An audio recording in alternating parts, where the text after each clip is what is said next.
MotoGP is happening. Mark Marquez is out. Martin is out. Maverick is he's going to show up.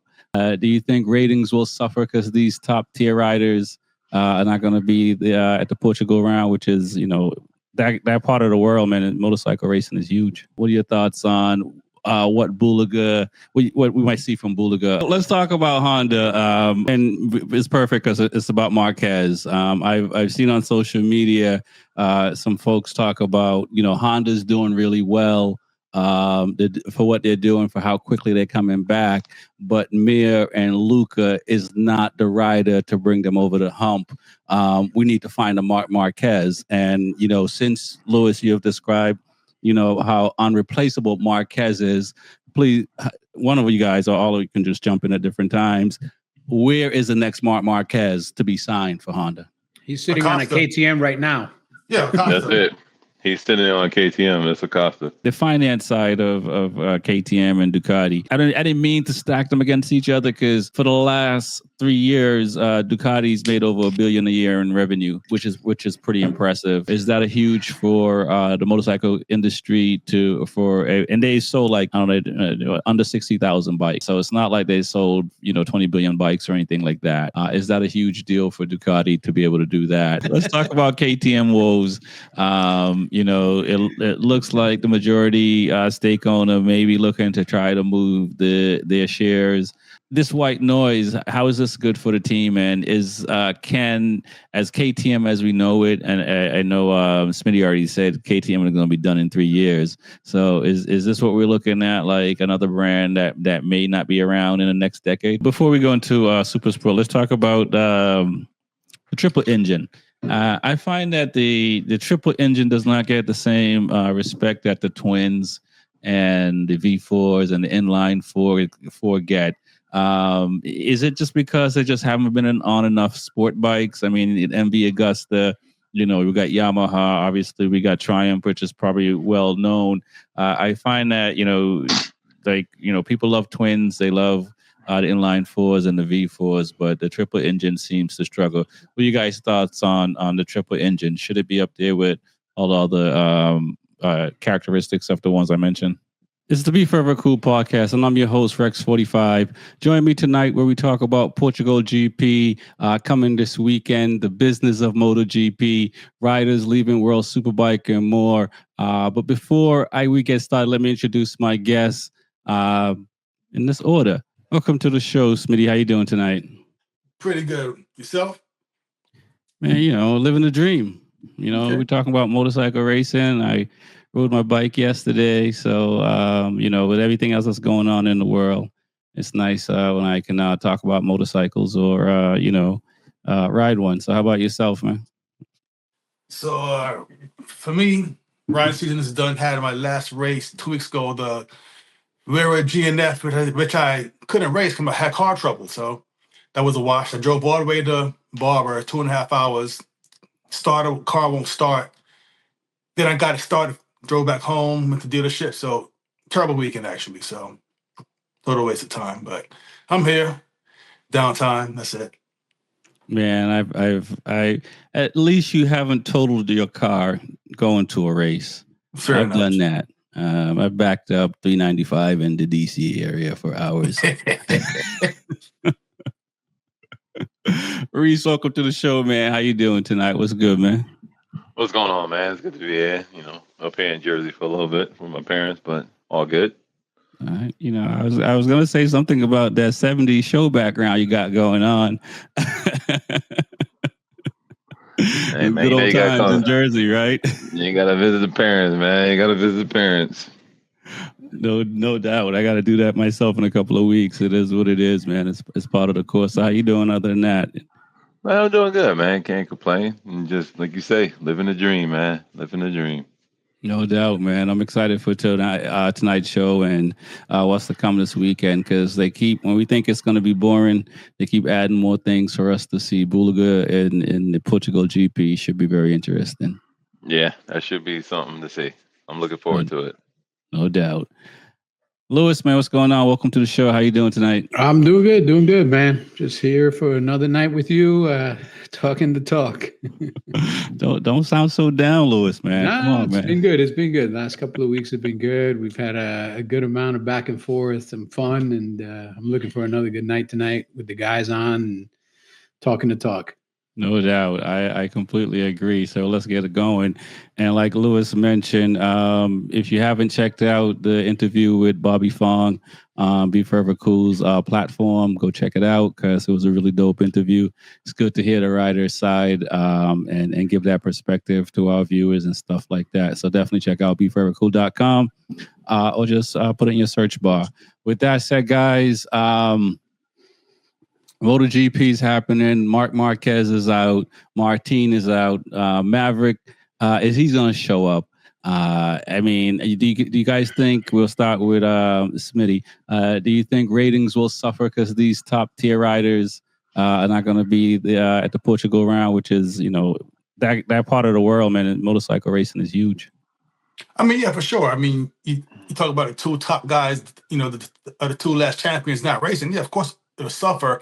However, in my opinion, it's just me, but I think it's better without Marquez at times because when he's there, like it's Marc Marquez show against everybody else, and it's too easy to tell who's going to win. When he's not there, it's like, okay, you have no clue what's going on. It's more exciting, it's more random. So I enjoyed that part of it, but he's not racing, honestly. But I think all sports need that one great person to bring people in. So it's kind of a hit or miss, but. Okay. All right. That's what's up. Reese, what are your thoughts on those three guys not being there? You're diehard. It's in your veins at this point. So I think if it was Bugs Bunny and his crew, you'll still watch MotoGP. I mean, pretty much it's in your veins. I mean, I think it'll suffer a little bit, but I don't think it's going to suffer that much. I mean, I think the guys are still going to show up. I think fans are going to show up. I think their fans are still wanting to see somebody else win. It's been kind of nice to see someone else besides the Marquez show up there, to see like an Acosta, maybe to see some Pekka come up there and actually take over, maybe. So they still got a lot of fans out there that's going to come out and support and watch. I mean, the VR46 boys are, there. So that's a show in itself. So you got to think about that. Rossi never was not a showmanship, so he knows how to put on a show. So do the boys. I mean, I think it's the Jersey air, man. I think you said something nice about Pecco. I gotta give you gotta just hope for the best for the guy. It sucks, but listen, I gotta just hope for the best for the guy. The sun shines on the dog's ass every once in a blue moon. What's going on, man? Marc Marquez, Martin. I mean, he didn't race all year, but nonetheless, he did win a championship last year, and that's huge. Vinales, who I think he was the shining light in KTM until Acosta is doing these last couple of rounds. What are your thoughts on those guys not being there this round, and especially in a place like Portugal? I think Portugal is going to have a great turnout. All the European rounds this year seem to have really, really strong audience attendance. Does it suck to not have the superstars there? Yeah, but there's plenty of other riders. There's going to be some new faces out there. I think it'll still be a really interesting round. I think they'll still get a really good turnout. The last couple of years at Portimao have been pretty decent turnout, and I think this year, with all things given, I think that the turnout will be on par, if not maybe a little bit up, just because this year attendance has been up on the European rounds overall. So I think they'll continue that streak in Portimao. Even without Maverick, even without Martin, even without Vinales, the show still goes on. Eventually, these guys are going to retire. Other guys are going to come in. Like, the show is still the show. If you put on a good show, I think it'll be a good weekend overall in attendance and in fan engagement. And again, if the racing's good, that's really what counts. As long as the racing's good, at the end of the day, the show's good and everybody has a good time, you can still have fun without stars. Yeah. Except in the NBA. Come on, don't do that. Everyone's a star in the NBA. It doesn't take much. It doesn't take much. Before we dive further into what may happen from some of these other riders that are going to be there because they can show up and they don't have any health issues. One of the big names that's replacing Marquez, Bulaga. What do you guys think on Bulaga? We saw what Polo Sprago did these last few rounds for KTM. Making it to Q2. I think both rounds, and he crashed out, and I think he was in the top 10. What are your thoughts on what Bulaga, what we might see from Bulaga, Smitty? I mean, these wildcard riders from WSBK coming into MotoGP for one round, it never happens much at all to do much. So I'll probably say 15th-ish at best, but not much, honestly, to expect. And he's good, but too short notice to ride the bike, to learn the bike, to learn the track. You know what, the track. He already knows the track. Yeah, he's been in that Moto 2 paddock, MotoGP paddock for some years, so he's not. I don't see much. You don't see much. So I say 15th at best. 15 at best. I mean, you know what? He might beat Pecco, but that's it. Well, you got that Orlando air over there in Atlanta. What are your thoughts, Reese? I mean, you just came from over in World Superbike with Attack Yamaha and Bobby. What do is Smitty on par with what to expect from back from back? Jesus, Bulaga, bad with names tonight. Bad. Nah, I mean, I kind of agree with Smitty a little bit. I mean, I don't see him per se doing too much. I mean, I've seen him out there having a couple of test days with the bike. So, I mean, he still takes a while to learn the bike, still figure it out. But, I mean, barring some craziness, I mean, I still see him top 15. I don't see him getting up past, he may get to 10th, but I don't know. I just don't see it. Not yet. Maybe not, but it's one of those rare calls. I mean, Bulaga is Bulaga, but there's a reason why he's in World Superbike. Right. Yeah. Okay. There is a reason, but it might have been more administrative. What are your thoughts, Lewis, on Bulaga? First, let's get the wording right. If this was him coming in for Pecco Bagnaia, then it would be he's replacing Pecco Bagnaia. He's filling in for Marc Marquez. He's not replacing Marc Marquez. Right. All right. There's no replacing that guy. If it was Pecco Bagnaia that he was coming in for, he could possibly be replacing Pecco Bagnaia. So let's not use every time I see replacing Marquez, there's no replacing him, man. You filling in for somebody. You filling in for the best guy out there. Now, as far as what he's going to do, I think he's going to finish in the top 15. I legit think that this guy has a lot of talent. Ducati's going to give him everything he needs to fill in quickly. He's not coming on to a shipbox bike. So he's not in a top rack situation where he's going to be in the paddock next to Miller. Mm-hmm. He's in a situation where he's on the factory team, on the factory bike, and they're going to give him everything he possibly needs to try to make sure that he takes advantage of this opportunity. Because again, this is a possible star of tomorrow. This is an opportunity for maybe a little bit of a test run for him to show Ducati, hey, after I'm done with this thing over here in World Superbike in another year, you guys have a seat opening up.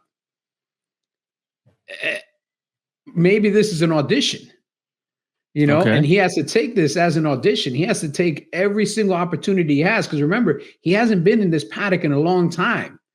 He got booted out of this paddock. He didn't have a seat. He didn't have a ride. He had nothing to do.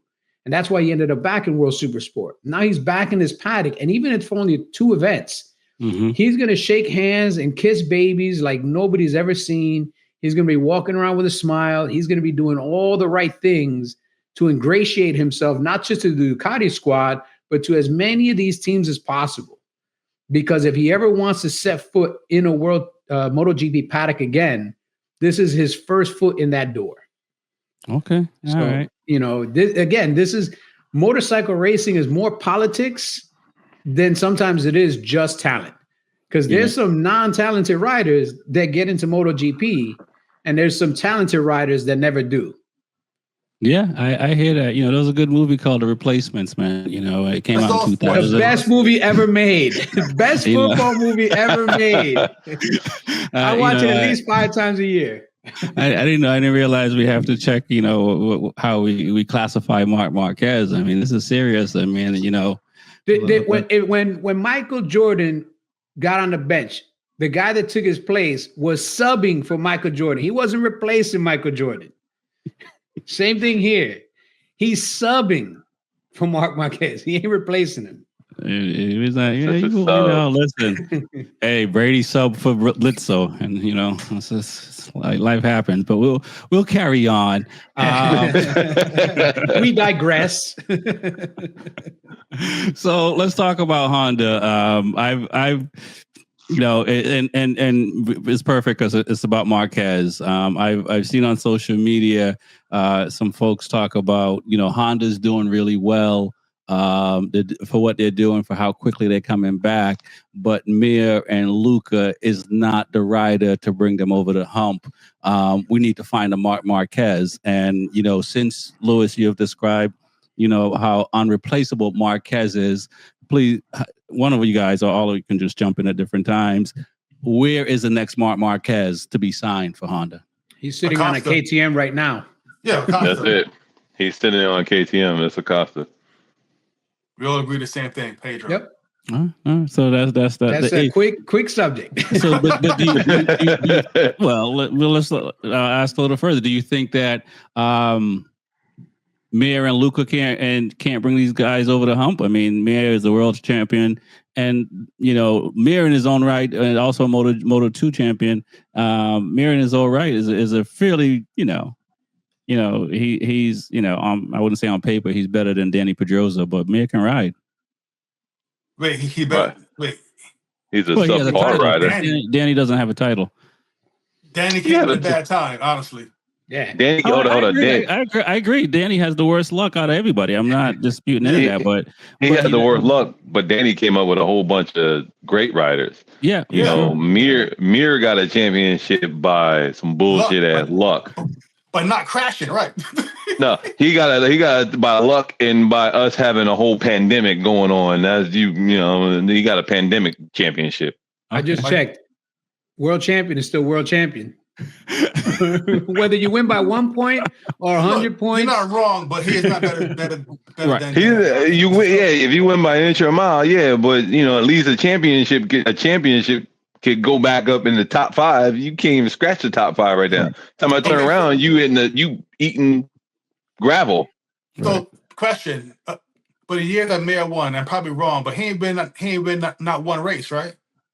He won one race. Yeah, he won one. One. Yep. He won one race. Right. No, and there's other riders who have won world titles that can't have similar resumes. Yep. Like who? You got to go a little further back. It's not in the last 15 years. You got to go back to the 90s. But if you go back to the 90s, there's a couple of guys that say. How many races did Nicky Hayden win? Maybe 3. 3? Okay. 3 or 4? Yeah. Look, Mir just happened to be in the right place at the right time. Yeah. And he was what we call Mr. Consistency. That's it. Okay. All right. Yeah, consistency still wins you championships, man. You know, at the end of the year, you have to finish. It's the number one rule of racing. You got to finish the race to win. And if you finished enough races, if he had finished enough races while Martin and Quartararo and Pecco and all these other guys were eating gravel. And again, if Marc Marquez wasn't injured and this and that and a million other things, but at the end of the year, he still got that check and he still got that championship belt. Yeah. You're not wrong. You got to put some spec on it. Can you put some spec on his name? But Lou, as a rider, can you really sit there and say, I feel great about that championship? I tell you what, man, when I visit my bank account, I could care less what you have to say. That bank account has probably dwindled by now. When I see that deposit, that one-time deposit, that big deposit, listen, I don't care what Reese has to say. Vanilla Ice is a good example of that. He didn't like One-hit performing wonder. that song, but that paycheck and what he's been able to do with it, he gets there and he puts his heart into it every time he performs it. So he says. So it is what it is. You guys all said Pedro. Is there a shot for Pedro to get signed to Honda? I mean, Absolutely. Absolutely. Do you think that's where Page? Because as we look and see on social media, it seems like he has a good shot with VR46 as well. I mean, obviously Honda's money's longer. I mean, what we should all take a time to each answer this. So we should start with Smitty because we see the logo on his hat, so he's gonna go hard in the paint on this one. Nah. Listen. He's a Honda true and blue. I've been hoping he was a Honda for the past damn near 2 years, but it didn't happen yet. But with KTM and their money problems, it was big for a while, and it died away. Now it's coming back up again. To be honest, I don't think KTM's going to be in GP and probably in the next 3 years, probably. Honestly. Yeah, hold that thought because that's on the list to talk about. Definitely there. So we heard Smitty's point of view. Reese, what are your thoughts on that? I mean, do you think where Acosta is right now as far as wanting to win? And we know Ducati's the bike to win. I mean, I think until probably 28, if you ask me. Acosta wants to go to a team that he knows he can win. So what are your thoughts on him, Honda signing him after his contract is up? I mean, once his contract is up, I mean, I think it's a pretty good chance. I mean, like they say, Honda's money is very long and can go very deep, versus KTM. I mean, the R46 team has a good shot at signing him. I mean, they have a good package under them, but at the same time, I mean, it's a lot of these young kids are going to where the money's at. But then you got to look at it like this: when we come to 27, everybody's kind of starting out on a similar platform. Everybody's going to start on that same platform in the 850cc. So you got to see, you got to take your chance on where you're going. But I think Honda has a very good shot to go with him. Right. No doubt. Let's all right, Louis, your turn. And I'll say this because you're the money guy. It's on record that Pedro still lives at home with his mother and still drives to every round. So he doesn't seem to be looking for the money as much. Just because you don't spend money doesn't mean you don't want money. It was funny. I was actually listening to an interview with Charles Barkley about what I think it was Julius Erving had told him. Why do you have 5 cars? And Charles Barkley is like, can you drive all 5 at the same time? No. Then why do you have 5 cars? Because when you get out of the car, everybody knows who you are. So you just buying those cars for other people.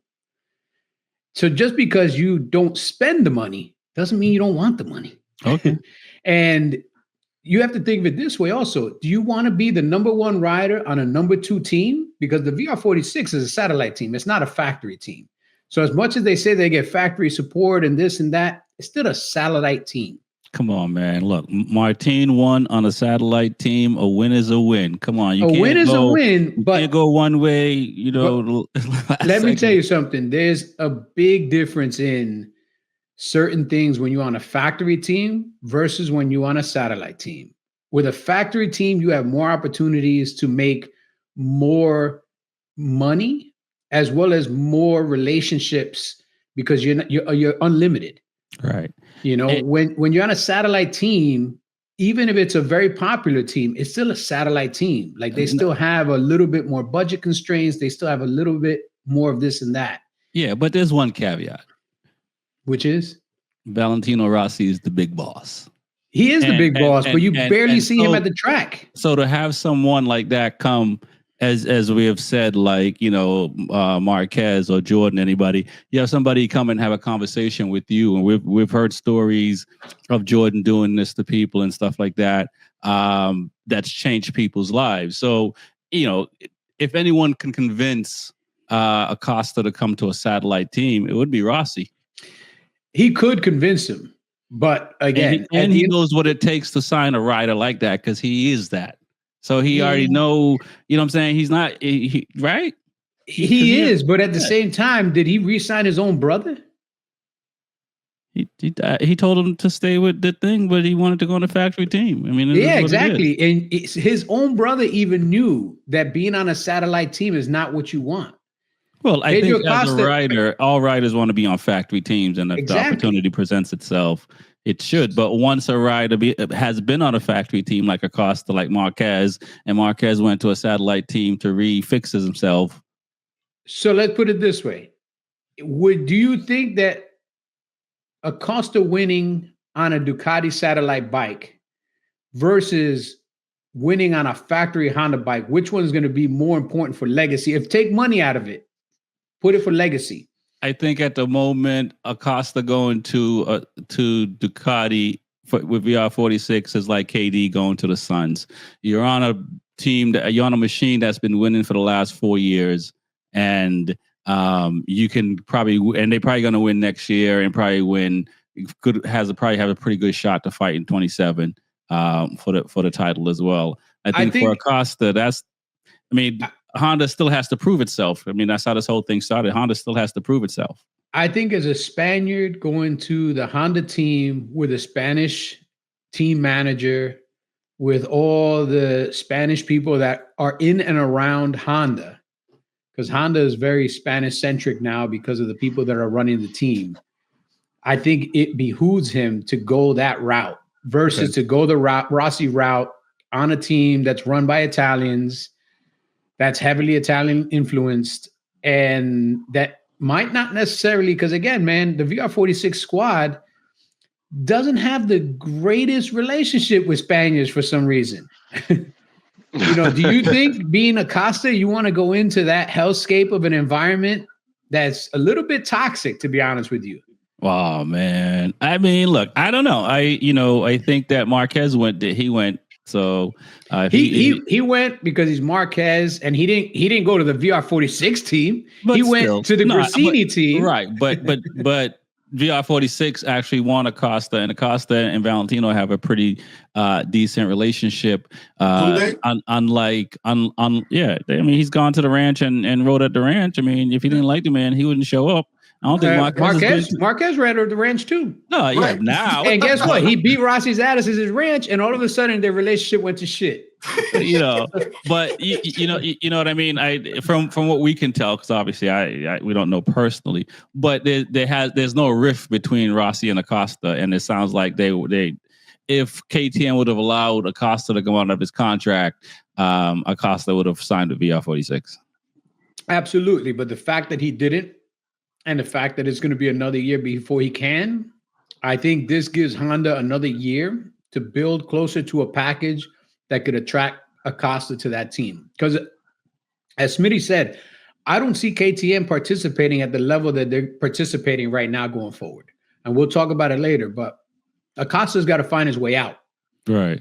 He knows that the bike is limited. He knows that the funding is not going to be there. He's got to find a way out. And his two options are a year from now, go to Yamaha, which means he's going to go even slower. Go to Ducati with the VR46 team, because I doubt the Gresini team would hire him, to be honest with you. No, I just don't think that'll mesh well, because even though they're Spaniards, I don't think the Acostas and the Marquezes of the world are on the best of terms sometimes. That's just the way. That's my personal feeling, and I think in a year from now, Mir will be out at Honda. I think they'll keep Marini, and that'll be his spot to slide into, man. All right, no doubt. All right, we'll keep it moving, but we're going to stick with the finance side of KTM and Ducati. I mean, I didn't mean to stack them against each other, because for the last 3 years, Ducati's made over $1 billion a year in revenue, which is pretty impressive. KTM's lost $3 billion a year in revenue. so KTM has lost $3 billion. For Ducati, it's pretty impressive to be able to do that. Is that a huge for the motorcycle industry and they sold like, I don't know, under 60,000 bikes. So it's not like they sold 20 billion bikes or anything like that. Is that a huge deal for Ducati to be able to do that? I mean, it's a huge deal. It's money. The more money the make the better company could do, currently and in the future. So yeah, huge deal.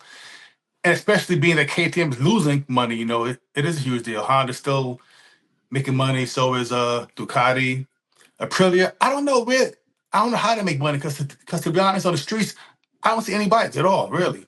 Maybe it's me just not being out in that zone anymore, but I never seen anybody on Aprilia in the streets at all. I don't see dealerships, but they're still there racing. So do you I don't see know how they Piaggio make their money. Do you see Piaggio? You tell me, man. I mean, that's what I'm saying. I got a Piaggio, man. Yeah, I got. Take it down. I hear you. You can't hear me. I think you might not be able to hear us. Yeah. I think. I don't hear think me. You can hear, we can hear you. That's weird. Yeah, I mean that you might have to just pull out and just remove yourself and add yourself. But he can't hear us, right? I see Piaggios everywhere. Yeah. So but you're in California. I'm not in California. I'm in Florida. I mean, I'm sure you see Vespas everywhere. Exactly. I see Vespas. Still don't hear shit. That's unfortunate. That's that Atlanta shit. That's that Atlanta shit.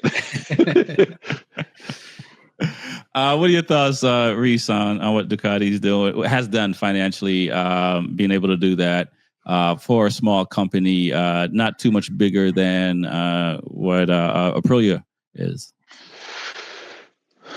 Okay, so let me see how I'm gonna approach this one for you.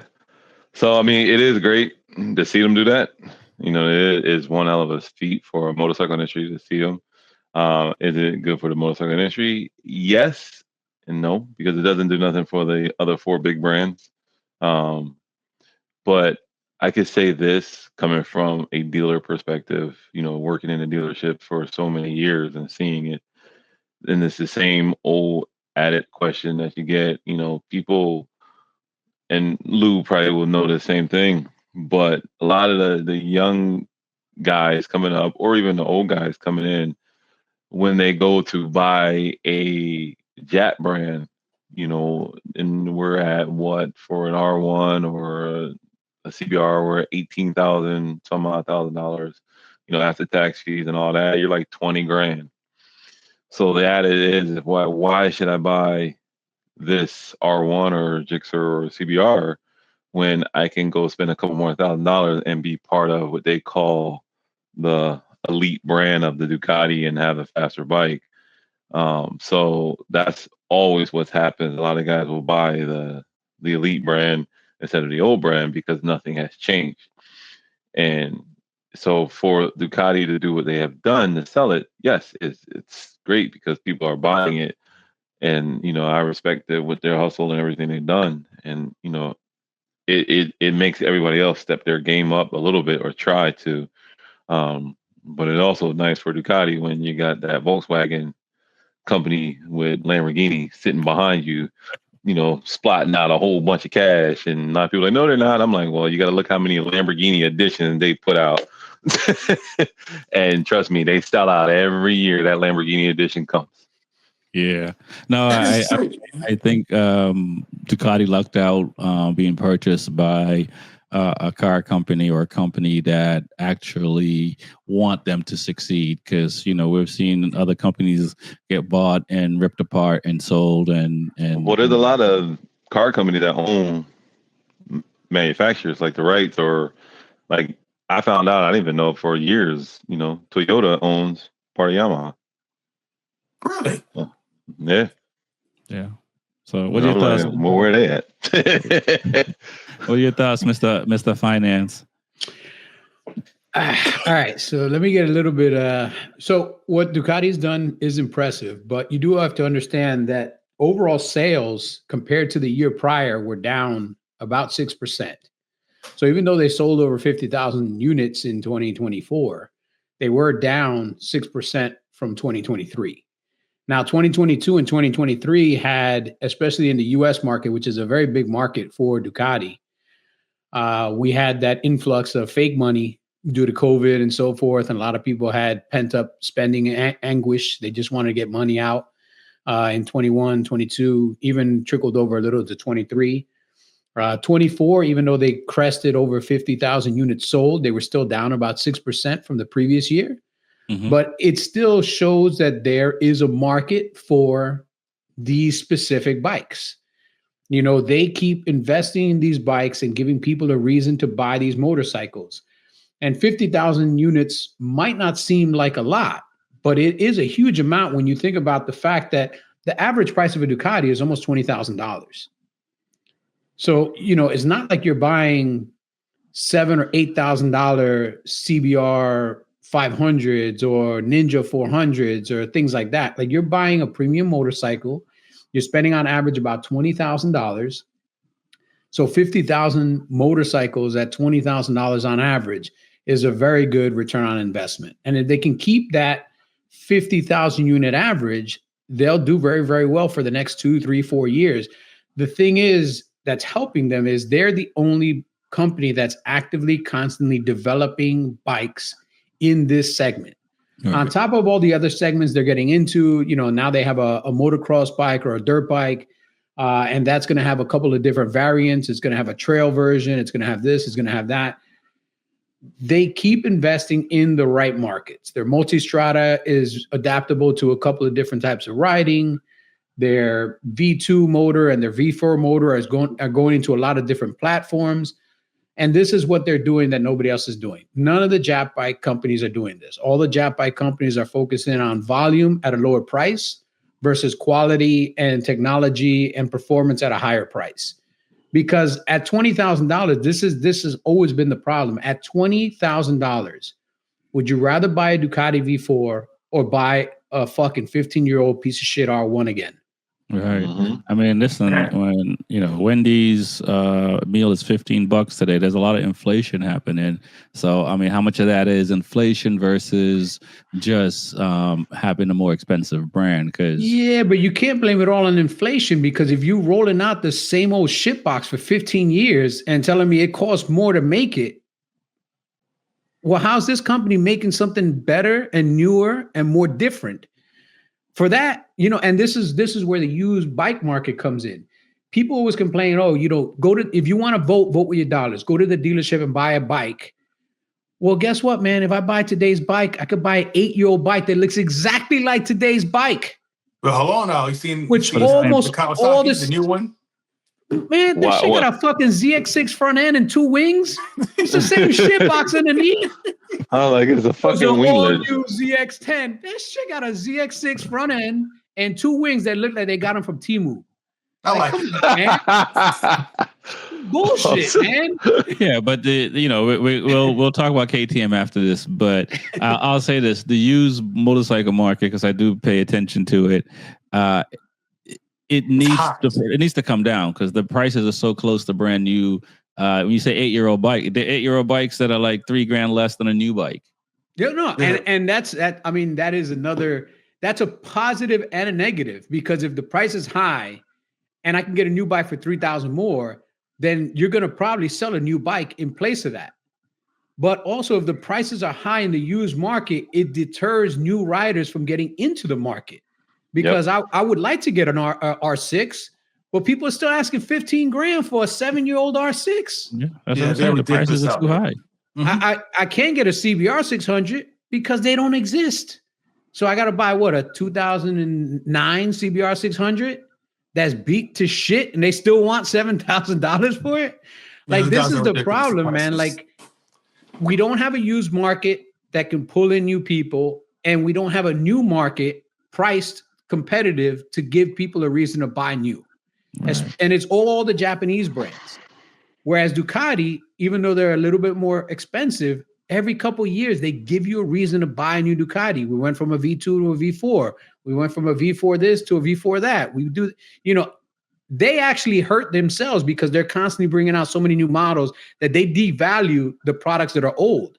But that's also a good thing, because when they devalue the products that are old, this gives somebody a pathway to get a used Ducati, to start on a used Ducati, and eventually buy a new Ducati. Right. Till they get to that Desmo service and then want to sell that. Yeah, until they get hit with that one Desmo, they'll be like, what? It's not that bad.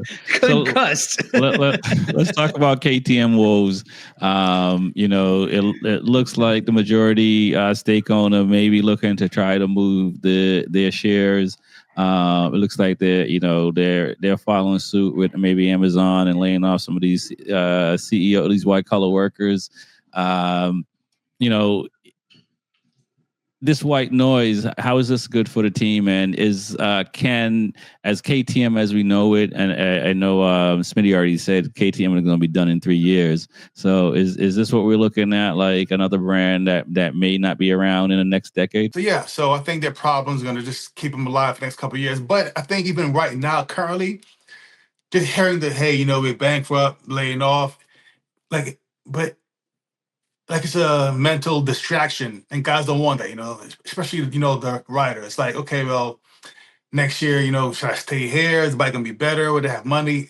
So you want to just leave early while you can before you get stuck on a bad team and no ride. So Pedro should be gone, honestly, in my opinion. Okay. Just based on the rumors he's having and just the feelings of having not.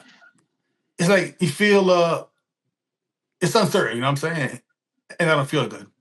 Yeah, no, I agree. It's tough when you work for an organization and you hear about the financial woes, and you're still supposed to wake up and give 110%.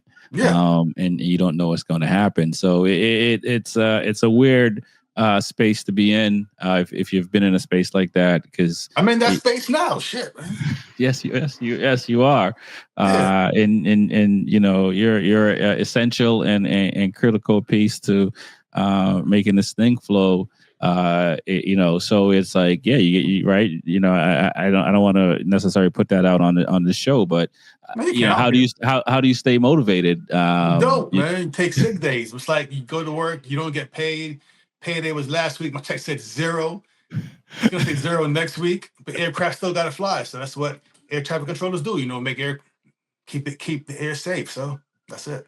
Got you. So and what you're saying is, then you regardless of whatever it is, you just gotta, put your head down and still give 110. Man, maybe 90.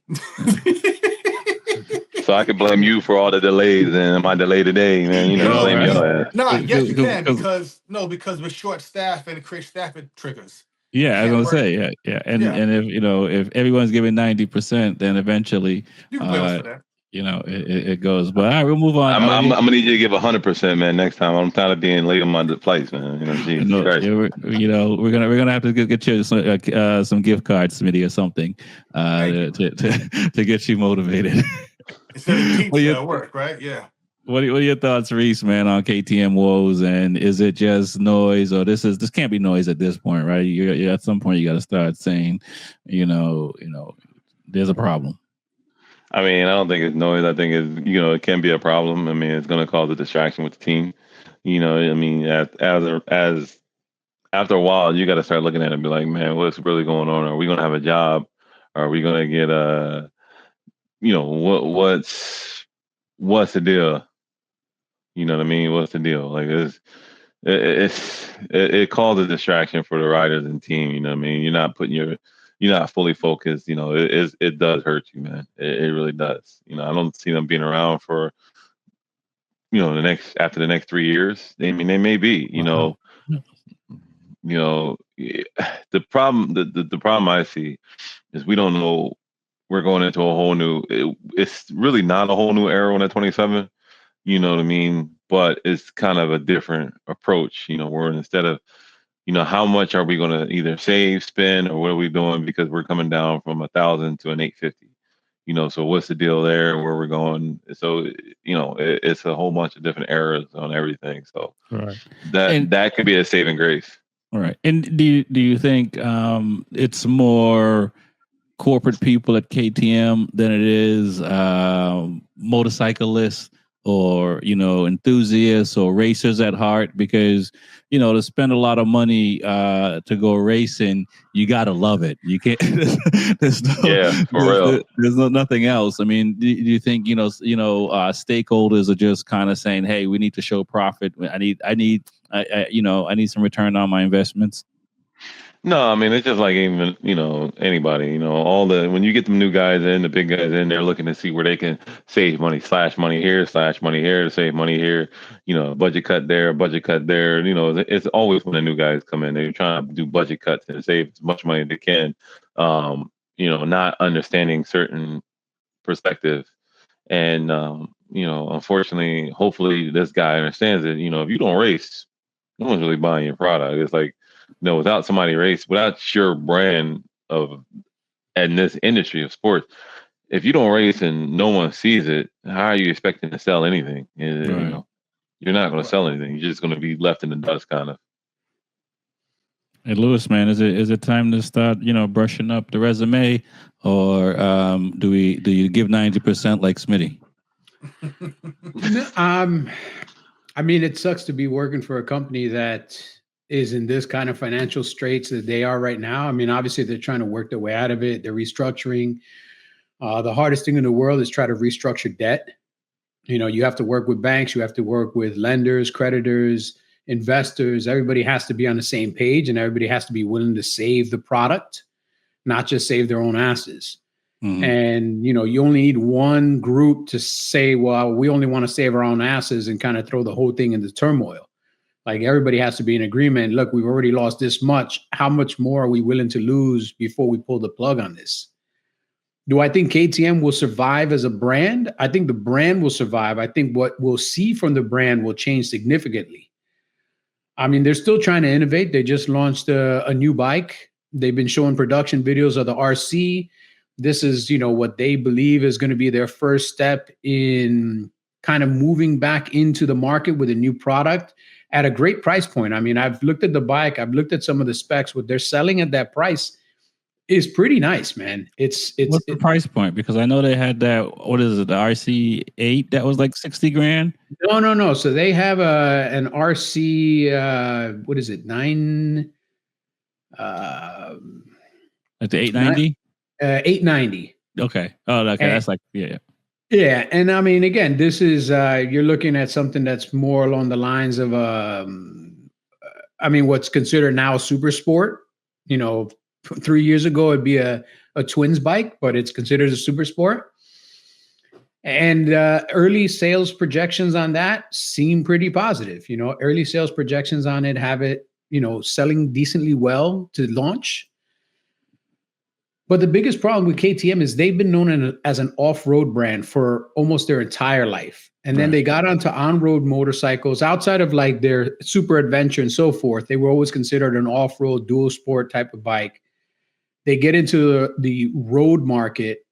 They don't get into the road market with some of the best products. The RC390, everybody thought was a great bike until they started to realize it wasn't as great as everybody thought it was. Hey, come on, man. I have 2 of them. That's your fault, not mine. I love them. I love them.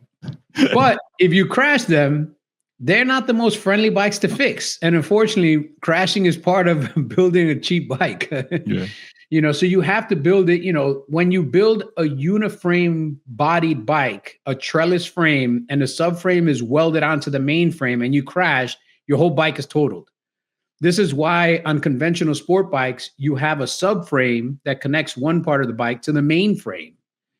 And even where you connect the rear sets to the bike, they're not welded pieces for the most part. They're pieces that are on the main frame, and the rear sets are designed to bend before the frame bends. Whereas KTM built a bike kind of made to only survive one crash, if that. The bike is $50 or $100, man. Come on, let's. Right. Well, that's all it's worth.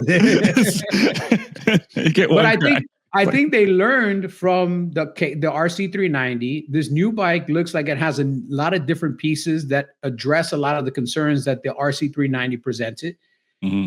So I think that they're going in the right direction. Again, it's how long do these investors, how long do these creditors, how long do all these people that are putting money into it want to keep pumping money into something before they see some positive returns, before they start pulling the plug?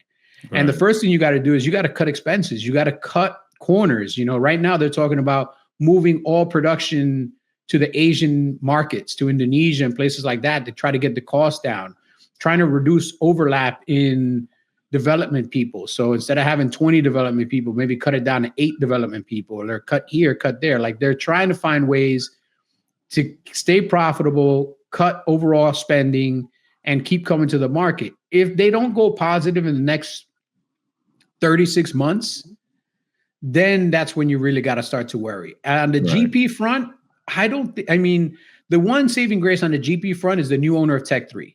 The new owner of Tech 3 comes in with a lot of money. And he came in and bought Tech 3 knowing that they're on a KTM. Right. So he's going to want to pump money in to make sure that KTM keeps making MotoGP bikes, at least for the next 2 or 3 years, until he can work out a deal to maybe get another manufacturer to step in. Right, I was going to say, yeah. So I don't think they're going anywhere, but I don't know if their development is going to stay at the peak where everybody else is. I think they're going to have to cut some corners somewhere. A little bit less carbon fiber, a little more plastic, a little less titanium, a little bit more stainless steel. What? You're probably right. But at that point, cutting corners was the point of staying in GP. Because GP is the whole point of not cutting corners, So why stay? Because if the guy in Tech 3 is cutting big ass checks, you want to stay in the GP game, because this guy's paying for the GP bikes. He's bringing you profit. Right, and it's bringing you R&D. Yep. Okay. So there is a benefit. Yeah, and this is the way most companies justify going racing. We're going to take this budget, and it's not just coming from this one pool of marketing. It's coming from marketing, research and development. It's coming from this other part over here. So all these different, even though it's the same checkbook, when you can slice it up across different segments of the checkbook, different accounts payable segments, you can justify, hey, we spent $1 million, but marketing only spent 250,000, R&D spent 320.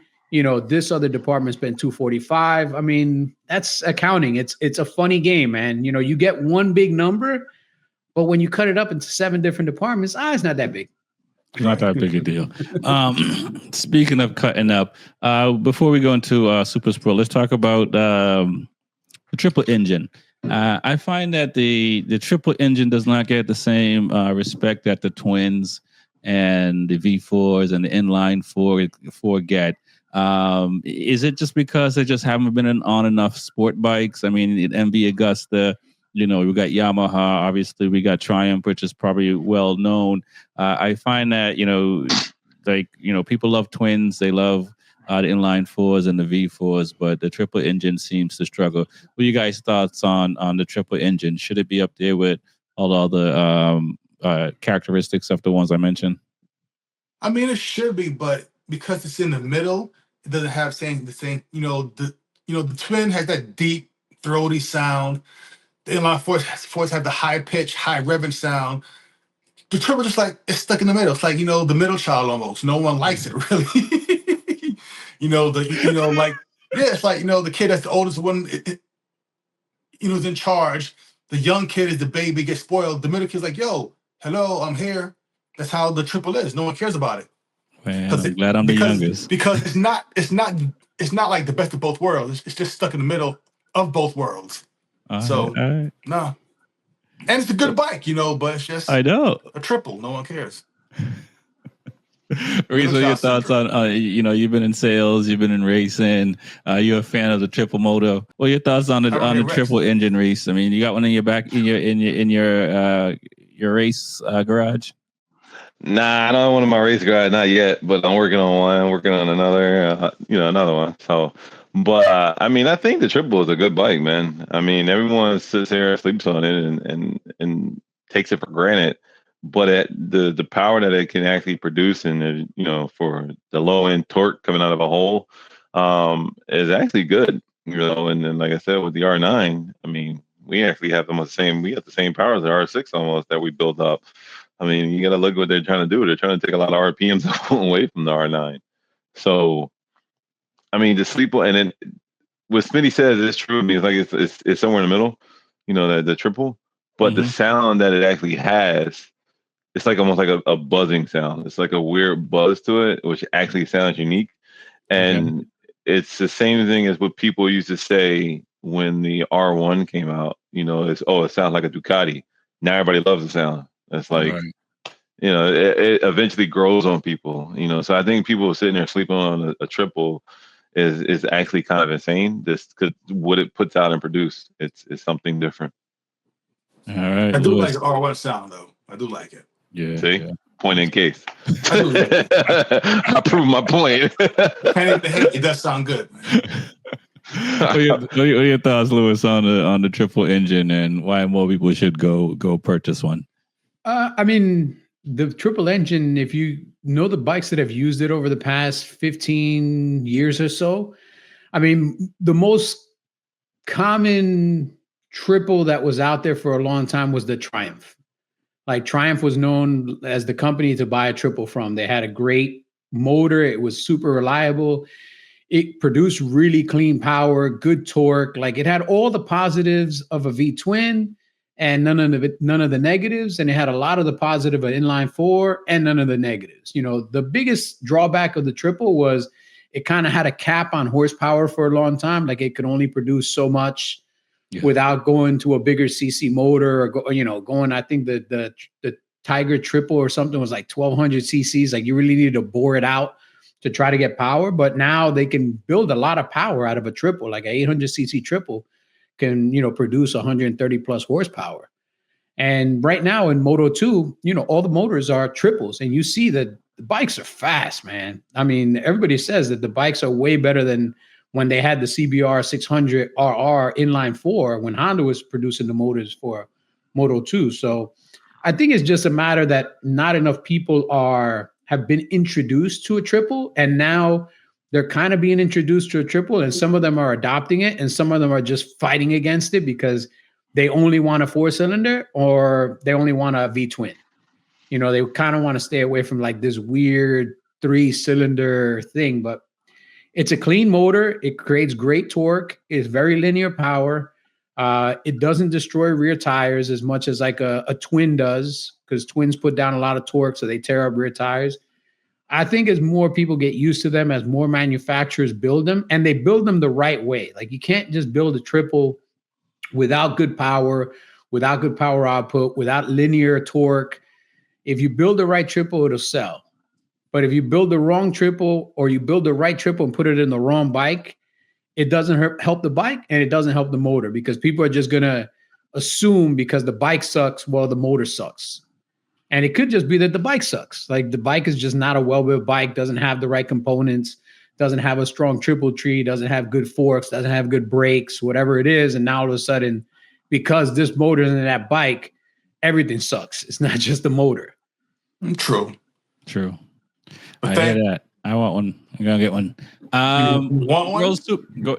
Not yet. I mean, I had 3 KTMs. I called it my closest thing to a triple, but the single cylinders.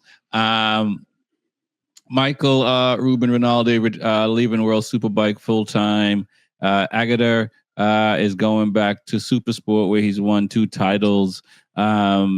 This is a part of motorcycle racing. Obviously, we saw Ray, but Ray's career is completely different than these other guys, obviously, with the 6 world titles and stuff like that. Ronaldo was nice on the Ducati for a while. I mean, he had, Davis as his teammate, and Davis was on fire. And unfortunately, he's had some really, I don't want to sit here and say he has some really tough teammates that can really ride. So he never got a chance to really shine the way he did. And, after, the Reddins and the Batistas and all these guys came over from MotoGP, he kind of just got pushed out of the Ducati brand, and he tried other brands, but I think he just struggled like a lot of these other riders. What are you guys' thoughts on Agata going back to World Superbike, not getting a ride, or maybe not getting a ride that seemed to make sense? Because we saw Schultz go back to Supersport here in the US, instead of trying to get into a Superbike seat that may have cost him more than he might have won. But what are you guys' thoughts on Rinaldi, which was he's a nice rider. I don't remember if he won a Supersport or not. I got to look that up. What are your thoughts, Smitty? I'm not sure, but sometimes you just got to keep a job. Riding is a sport that's cutthroat, and it's all about seats. You got 20 riders and 15 seats, like playing what's that game called?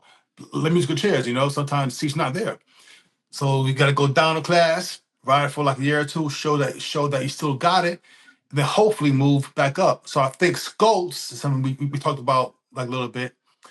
Would probably be back into a bike next year. So, but we'll see. But as terms of Aguilar and Rinaldi, yeah, I think he should sport for like a year or two because just to take the stress off, go down, ride, just earn some money, just show that hey, I can still ride a bike, So wait for that seat to open back up. Yeah. What are your thoughts, Chris? Yeah. I mean, my thought is the same thing. I mean, to answer Smitty, Sculpt is in the Superbike next year. But to not give too much insight of certain things, there's always things that fans don't see. There's more things behind the scenes, as Lou would know, where it comes down to contracts, it comes down to money, it comes down to certain scenarios. If I go to Superbike, what am I going to do? Or am I going to have a 1-year deal and then be out? Or versus stay in Superbike and have a longer term career and go here and then maybe move to Superbike to have a longer term there. So we don't know what was going on behind the scenes. Like there was things going on with Scopes that made him, the first year, of course, he went down to Super Sport, but there was other things that played into his second year, to where he had to take care of certain things. But I think, people going down to Super Sport, it's just like Smitty says, it's just to keep a job. And then, when you show that you still got certain things, yeah, you can move back up or seats open up. You slot right in there and then you kind of stay. Yeah. Look at Lorenzo Baltazar. He's coming. Maybe he took his seat. He's coming back next year. Right. He was in Moto E. Right. So there's a lot of things that go on behind the scenes and a lot of things that goes on that that will make you drop down. Is it a smarter decision? Maybe. For you, maybe it's a smarter decision that we just don't know about. We will never know the insides unless you are on the inside. Like there were things I know about that that work with Scopes. Those things that are there. It's classified. It ain't in my paycheck to say. No doubt. Louis, what are your thoughts, man? Rinaldi, and which is a bigger deal, I think, because he's leaving full-time, leaving World Supersport, the Superbike paddock, where at least Aguilar may get a chance. But he's a double world title, so champion. So it's kind of hard that he can't find a job. I mean, there's only so many seats, the World Superbike is having similar issues with our own Superbike here, where the grid isn't packed with, 27 or 28 bikes. There's minimum amount of seats. There's minimum amount of seats that go the entire year. I mean, even Scott Redding started the year in World Superbike and ended the year in BSB because the team was pretty much running out of money. If he can't find a quality ride, then as a competitor, do you want to just ride around in 20th and maybe hurt your stock because you're not on a great bike and people see you struggling to stay in the top 20? Or are you better off taking a step back, maybe taking a job as a test rider or riding in a regional championship? Because, he's been in CEV, he's been in the European Championship. Like, it's not like he can't find a ride. He's just taking this step back and seeing maybe what opens up next year, because he's not an old guy. I mean, he's barely in his 30s. I think he just turned 31, or he's about to turn 31. Like he's not an old guy. He's still got a lot of racing with him. He's still a quality rider. It's not like he forgot how to ride. He's just had some missed opportunities with the teams he's been on, with the bike, with the equipment, with this, with that.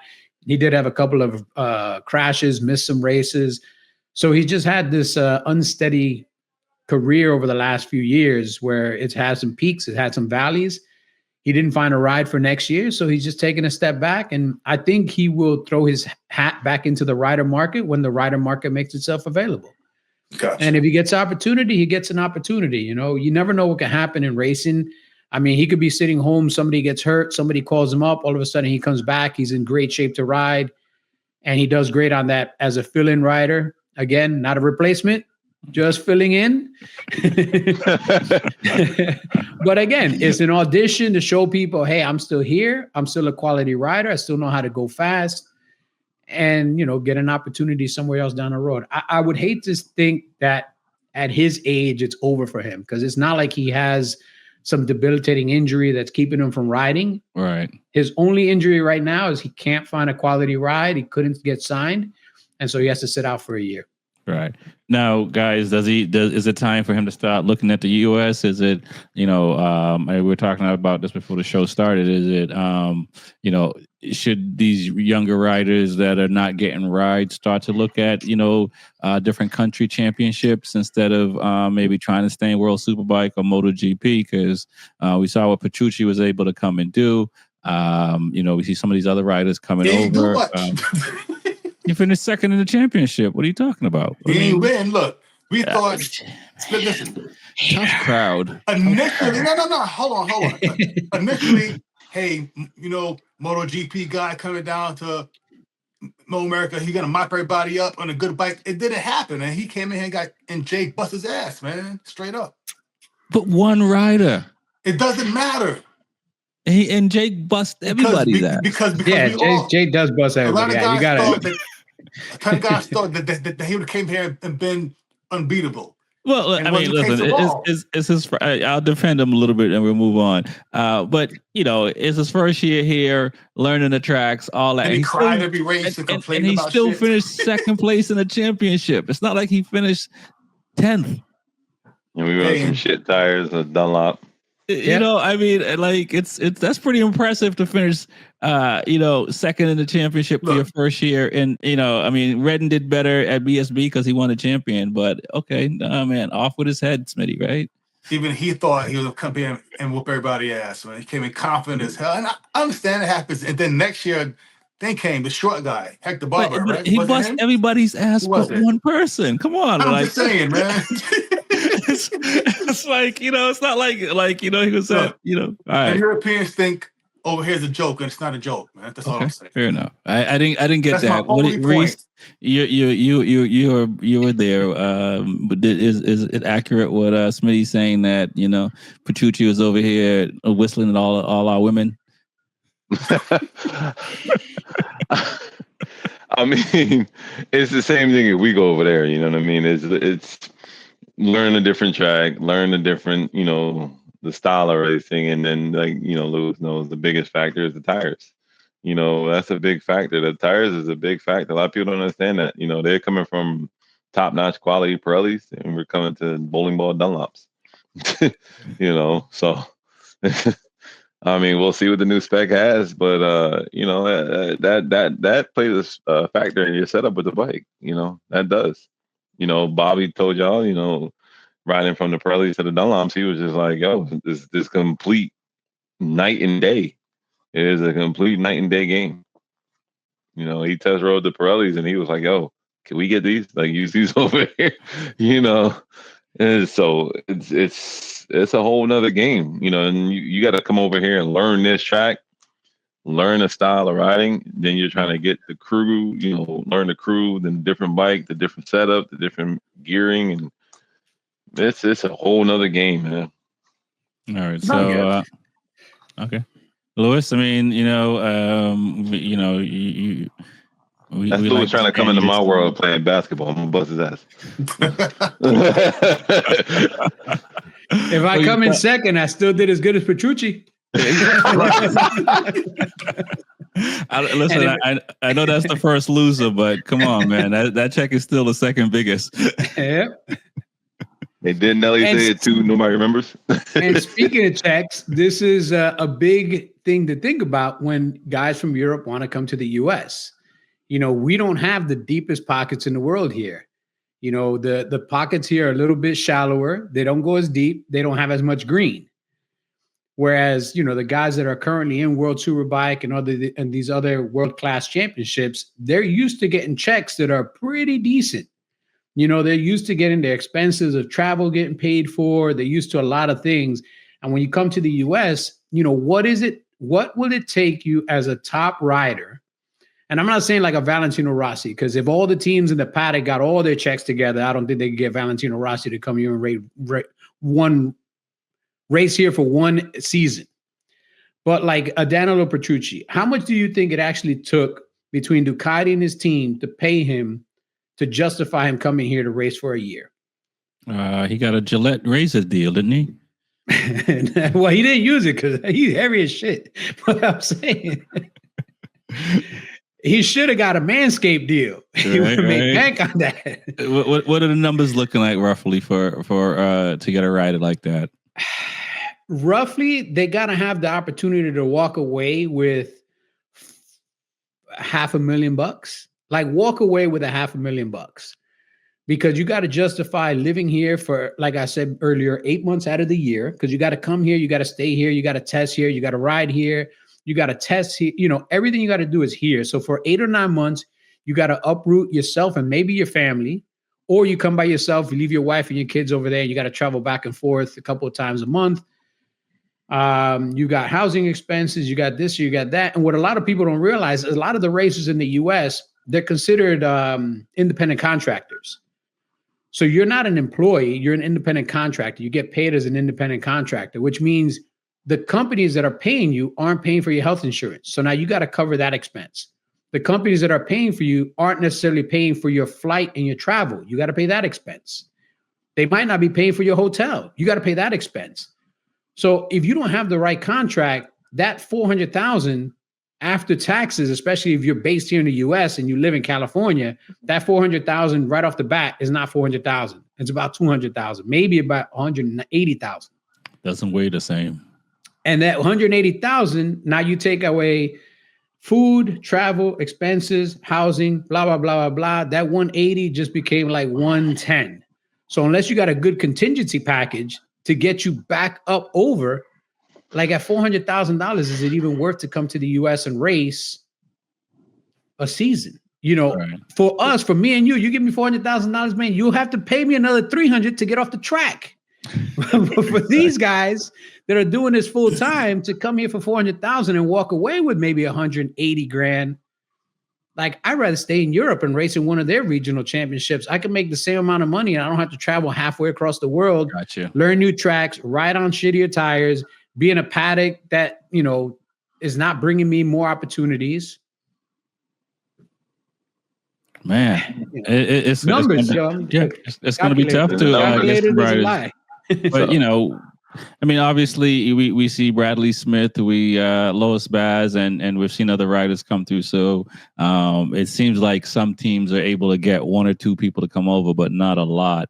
I know we can keep going on that topic a little bit longer, but we have to get out of here.